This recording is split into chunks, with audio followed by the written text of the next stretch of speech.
paz do Senhor. Amém. Deus abençoe todos os irmãos, todas as irmãs. Que Deus renove as nossas forças. Que Deus continue abençoando as nossas vidas e que Ele possa continuar falando aos nossos corações. Nós temos estudado sobre a história do povo de Deus, a história de Israel, a história de Judá. E nós temos falado muito sobre os acontecimentos que aconteceram na vida daquele povo por causa da rebelião, por causa da desobediência daquele povo contra o Senhor. E nós temos estudado as profecias de Isaías, as mensagens de Isaías para aquele povo, para o povo de Israel, para o povo de Judá, antes que eles fossem para o cativeiro. Mas só que, inevitavelmente, como o Senhor prometeu, aquele povo, eles foram para o cativeiro, porque eles se rebelaram, endureceram seus corações. Aquilo que o Senhor havia previsto, realmente aconteceu. Eles não ouviram, como o Senhor falou através de Jeremias, você vai pregar, mas eles não vão ouvir. Eles não ouviram. No final desse povo, foi realmente o cativeiro da Babilônia. E nós vamos falar hoje sobre a estada desse povo na Babilônia e de um profeta que o Senhor levantou.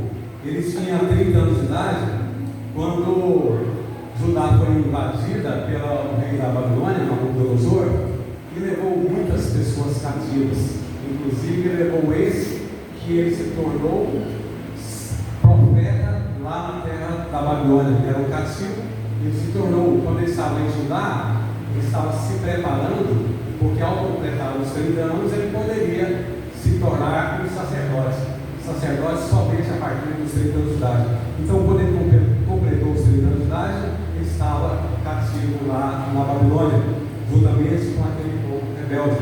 Mas a primeira coisa que nós vemos é que Deus preservou a vida desse homem, desse jovem que chamava-se Ezequiel. Nós vamos falar sobre Ezequiel 37. Deus preservou a vida dele porque Deus tem um propósito na vida dele. E Deus tem propósito na vida de cada um de nós. E esse rapaz, ele profetizou durante aproximadamente 30 anos lá no exílio babilônico, até que um dia o exilado o matou porque não suportou a palavra que ele estava falando a partir do Senhor, trazendo a partir do Senhor. Ele se revoltou e matou Ezequiel. Assim diz a tradição judaica. E nós vamos estudar um pouco, nós não temos tempo suficiente para expormos, mas se for possível dentro do nosso tempo, nós vamos expor essa narrativa contada no capítulo 37 do livro de Ezequiel. Nós vamos ler o versículo 1, diz: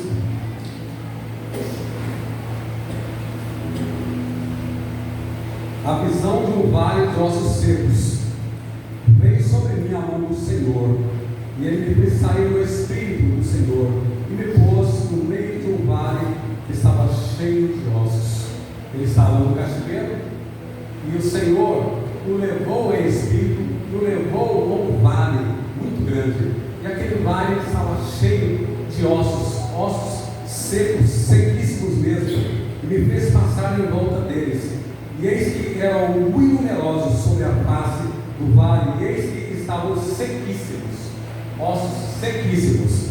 E naquele vale que estava ali, aqueles ossos ali, eram ossos de gente de toda categoria, gente pobre, gente rica, gente de cor, gente mais claro, era rico, era pobre, era professor, era médico, era um pedreiro, era um escravo. Tinha ossos ali de todo tipo de pessoas, porque o povo de Judá foi levado escravo, e foram levados milhares de pessoas escravas. E aqui, esse povo de Judá está sendo retratado como um vale de ossos secos. Eles morreram, estavam ali aqueles ossos ressecados mesmo. Nós sabemos muito bem que quando uma pessoa falece, que passado algum tempo, tudo vai embora, a carne, o pelo, o cabelo, vai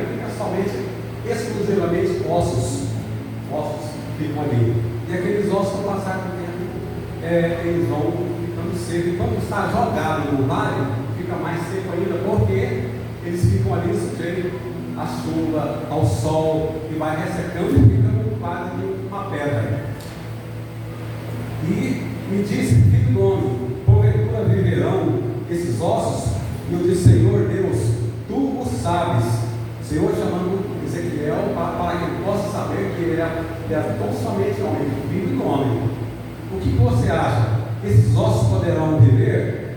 Para ele, naturalmente é impossível. Para o homem, naturalmente é impossível. Quando nós vemos uma pessoa que falece, o desejo do nosso coração, principalmente dos nossos familiares, se a gente pudesse fazer alguma coisa, a gente faria e devolveria a vida, como Jesus fez muitas vezes, como Eliseu fez, como Elias fez, como Paulo fez também, como Pedro fez também. Mas Ezequiel, ele falou, Senhor,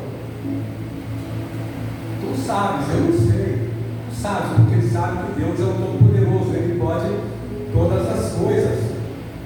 E o Senhor disse, então, me disse, profetiza sobre esses ossos, e diz-lhes, ossos secos, ouvi a palavra do Senhor. Ossos secos, ouvi a palavra do Senhor. Como que o osso seco vai ouvir a palavra do Senhor? Mas é uma ordem do Senhor, e ele tinha cumprido. Assim diz o Senhor Deus, a esses ossos, eis que farei entrar em vós o Espírito e vivereis, e porei nervos sobre vós, e farei crescer carne sobre vós, e sobre vós estenderei pele, e porei em vós Espírito e vivereis, e sabereis que eu sou o Senhor. Aqueles ossos que estavam ressecados, o Senhor estava dizendo para Ezequiel, olha, eu vou colocar nesses ossos, vou colocar carne, eu vou colocar nervo, eu vou colocar pele, eu vou refazer completamente esses mortos, esses ossos secos, eu vou transformar eles novamente em pessoas. Então profetizei como se me deu ordem, e houve um ruído enquanto eu profetizava, e eis que se fez um rebuliço, e os ossos chegaram cada um ao osso, ao seu osso. Então Ezequiel começou a ouvir um estalar. Osso seco há muito tempo, vai misturando de uma pessoa com outra, aquele vale, mistura de uma cidade com a outra, e famílias diferentes. E quando o Senhor deu uma ordem, aqueles ossos, cada um procurou o seu próprio osso, procurou o seu próprio corpo. E nós pensando assim, nós vamos pensar como será quando Deus arrebatar a sua igreja, quando Deus ressuscitar aqueles que morreram queimados, né? Aqueles que tiveram a sua vida ceifada no fogo, que não sobrou nada, nem a cinza não sobrou. E como será? Aqueles que morreram tragados por um grande animal marinho, ou seja, uma fera, né? Aqueles ossos novamente, eles haverão de ressurgir. E aqui aconteceu esse grande rebuliço. Aqueles ossos procuraram cada um dos seus ossos. E de repente, saem todos aqueles bonecos ali, todo mundo, do jeito que ele morreu, ele está inteirinho ali, completamente inteiro. E porei nervos sobre vós, e farei crescer carne sobre vós, e sobre vós estenderei pele, e porei em vós o Espírito e vivereis, e sabereis que eu sou o Senhor. Então profetizei como se me deu ordem, e houve um ruído enquanto eu profetizava, e eis que fez um rebuliço, e os ossos se achegaram cada osso ao seu osso. E olhei, e eis que vieram nervos sobre eles, e cresceu a carne, e estendeu-se a pele sobre eles por cima, mas não havia nele espírito. E ele me disse, profetiza ao Espírito, profetiza ao Filho do Homem, e dize ao Espírito, assim diz o Senhor, vem dos quatro ventos, o Espírito e assopra sobre esses mortos para que vivam. Assim diz o Senhor, vem dos quatro cantos do mundo, e entre nessas pessoas que estão mortas. E profetizei como ele me deu ordem. Então o Espírito entrou neles e viveram, e se puseram em pé, um exército grande e extremo. Então me disse, filho do homem, esses ossos são toda a casa de Israel. Eis que dizem, os nossos ossos secaram, e pereceu a nossa esperança. Nós mesmos estamos cortados. Portanto, profetiza e dizes, Assim diz o Senhor Deus: eis que abrirei os vossos sepulcros, e vos farei subir das vossas sepulturas, ó povo meu, e vos trarei a terra de Israel. E sabereis que eu sou o Senhor quando eu abrir os vossos sepulcros, e vos fizer subir das vossas sepulturas, ó povo meu, e porei em vós o meu espírito, e vivereis, e vos porei na vossa terra, e sabereis que eu sou o Senhor, disse o Senhor, e o fiz. Então o Senhor havia prometido há muito tempo que, está lá em Jeremias capítulo 31, versículo 31, que haveria um tempo em que nunca mais o povo de Israel diria: bendito seja o Senhor que nos tirou do Egito, mas bendito seja o Senhor que nos trouxe da terra do norte, da terra da Babilônia. E aqui o Senhor está mostrando a sua compaixão, está mostrando a sua misericórdia. O Senhor, Ele olha para as nossas angústias, Ele olha para as nossas dores, para os nossos problemas, e Ele se entristece com os nossos problemas. Quando nós olhamos para aquele povo de Israel, que era governado pelos juízes, estava no livro de Juízes, eles pecaram contra o Senhor, e a angústia daquele povo era tamanha a dor, a aflição, porque os midianitas, os moabitas, os amonitas iam e levavam tudo aquilo que eles plantavam, também seus animais. O povo de Israel empobreceu muito, e na miséria eles clamavam ao Senhor, e o Senhor está dizendo lá que o Senhor sofria por causa deles, o Senhor tinha misericórdia deles, e o Senhor socorria, mas quando socorria eles voltavam a pecar novamente. Lá em Êxodo capítulo 3 está falando que quando aquele povo estava sofrendo na mão de Faraó, o Senhor chama Moisés e fala: olha, eis que eu tenho visto atentamente o sofrimento do meu povo, e por isso eu desci para livrá-lo. O Senhor tem misericórdia de nós. Então, deixa eu avançar um pouquinho, que o nosso horário já estourou. Lá no Salmo capítulo 37, fala do povo de Israel, lá na Babilônia. Eles eram considerados ossos secos, eles não tinham mais esperança de voltar para a sua terra. E diz o Salmo 137: junto do rio, dos rios da Babilônia, ali nos assentamos e choramos, quando nos lembramos de Sião, sobre os salgueiros que há no meio delas, penduramos as nossas armas, pois lá aqueles que nos levaram cativos nos pediam uma canção, e os que nos destruíram, que os alegrássemos, dizendo: cantai-nos uma canção daquela Sião.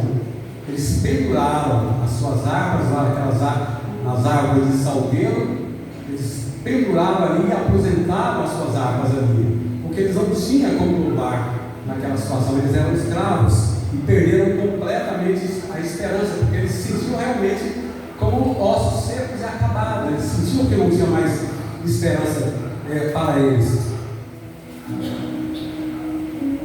Como cantaremos a canção do Senhor em terra estranha? Se eu me esquecer de ti, ó Jerusalém, esqueça-se à minha direita da sua destra. Se me não lembrar de ti, apegue-se e a língua ao meu paladar. Se não preferir Jerusalém, a minha maior alegria. Agora ele está dando valor àquilo que eles perderam.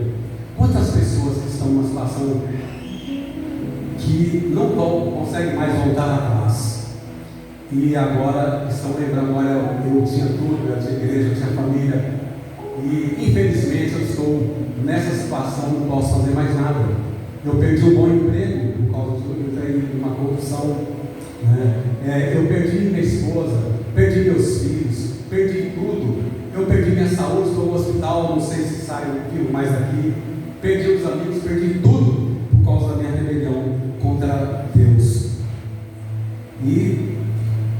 Mas o Senhor, Ele tem resposta, Ele está olhando para nós. Salmos capítulo 34, versículo 4 diz: busquei ao Senhor e Ele me respondeu, livrou-me de todos os meus temores. O salmista buscou o Senhor, assim como Jonas, que havia pecado contra o Senhor, lá na barriga daquele grande peixe, ele invocou o Senhor. O salmista Davi também disse: busquei ao Senhor a tempo de ser encontrado. Buscai o Senhor enquanto é tempo. Salmos capítulo 40 diz: esperei com paciência no Senhor, e Ele se inclinou para mim e ouviu o meu clamor. Tirou-me do lago horrível, do charco de lodo, pôs os meus pés sobre uma rocha, firmou os meus passos e pôs um cântico na minha boca, o hino ao nosso Deus, muitos verão e temerão e confiarão no Senhor. A esperança do Senhor. Davi, o rei, aquele homem que tinha o coração segundo o coração de Deus, ele pecou. Ele está dizendo aqui: eu olhei para o Senhor e o Senhor me tirou de um lodo de charco terrível, e pôs os meus pés sobre uma rocha e firmou os meus passos, e pôs um novo cântico na minha boca, o hino ao nosso Deus, muitos verão e temerão. Então, os problemas vêm na vida da pessoa, do crente, do descrente, mas nós estamos olhando mais para nós que somos crentes. Os problemas vêm para a nossa vida, vêm para o nosso lar, vêm para o nosso trabalho, vêm para a nossa igreja, mas há esperança. Há esperança para nós, porque nós temos um Deus que tem misericórdia. Ele é misericordioso, Ele pode nos resgatar, Ele pode nos livrar, Ele pode nos sustentar. Lá em Daniel capítulo 3, falando sobre aquela história de Nabucodonosor, que colocou aqueles 3 jovens numa fornalha de fogo, porque eles não quiseram adorar aquela estátua. E ele escolhe homens fortes para lançar aqueles jovens naquela fornalha de fogo. E quando ele joga aqueles 3 jovens, aqueles homens fortes que jogaram aqueles jovens, quando eles chegaram à porta da fornalha, o fogo era tão quente que aqueles homens fortes morreram queimados. Mas quando Nabucodonosor e seus grandes olham para aquela fornalha, eles viram ali 4 homens. Ele se turbou e disse: olha, nós não lançamos 3, mas tem 4, e a aparência do quarto é semelhante ao do Deus vivo. E naquela situação terrível, assim como o Senhor livrou Daniel da cova dos leões, esteve com ele, fechou a boca dos leões, o Senhor fez com que aquele fogo não atingisse nada, nem a pele ficou esquentada, o cabelo chamuscou, não aconteceu nada, porque o Senhor estava olhando para o seu povo. E lá no livro de Jó fala que quando nós servimos ao Senhor, existe esperança, mesmo depois que a raiz está morta, mas ao cheio das águas elas brotarão. A esperança para a nossa família, a esperança para a nossa saúde, a esperança para a nossa vida profissional, que o Senhor provê todas as coisas, a esperança para o nosso futuro. O nosso futuro está nas mãos do Senhor, mas nós temos que buscar. Busquei ao Senhor e Ele me ouviu, e Ele me tirou de um lago de charco terrível, assim diz o salmista Davi. Que Deus nos abençoe.